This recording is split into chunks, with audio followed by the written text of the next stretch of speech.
October 2 விசிக மகளிர் விடுதலை இயக்கம் நடத்தும் மது மற்றும் போதைப் பொருள் ஒழிப்பு மகளிர் மாநாடு அணிதிரள்வோம் வாரீர் இடம் உளுந்தூர்பேட்டை.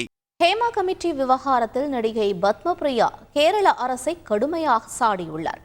தமிழில் சத்தம் போடாதே உள்ளிட்ட படங்களில் நடித்து புகழ்பெற்ற நடிகை பத்மபிரியா கேரள மாநிலம் கோழிக்கோடு மடப்பள்ளி அரசு கல்லூரியில் நடைபெற்ற நிகழ்ச்சி ஒன்றில் பேசுகையில், சினிமாவில் தொழில்நுட்பத்துறையில் பொதுவாக பெண்களின் பிரதிநிதித்துவம் குறைவாக இருப்பதாக வருத்தம் தெரிவித்தார். சினிமா போஸ்டர்களில் நடிகைகள் முக்கியத்துவம் பெறுவதற்கு காரணம் பணம்தான் என்று பகிரங்கமாக தெரிவித்த அவர், ஒரு இளைய பெண் கலைஞர் 35 வயதுக்கு மேல் பணியாற்ற முடியாது என்றும் அவர்களுக்கு சரியான உணவு வழங்கப்படுவதில்லை எனவும் குற்றஞ்சாட்டினார்.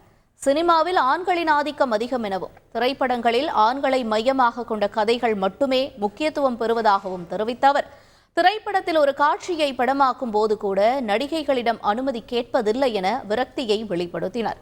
ஒரு தமிழ் படத்தின் படப்பிடிப்பின் போது இயக்குனர் தன்னை அனைவரின் முன்னிலையிலும் அறைந்ததாக தெரிவித்த பத்மபிரியா, 4.5 ஆண்டு கழித்து தாமதமாக ஹேமா கமிட்டி அறிக்கையை வெளியிட்டதற்கு கேரள அரசு பதில் சொல்லியே ஆக வேண்டும் என வெளிப்படையாகவே கூறினார்.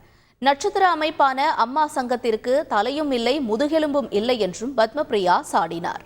அக்டோபர் 2 விசிக மகளிர் விடுதலை இயக்கம் நடத்தும் மது மற்றும் போதைப் பொருள் ஒழிப்பு மகளிர் மாநாடு அணிதிரள்வோம் வாரீர் இடம் உளுந்தூர்பேட்டை.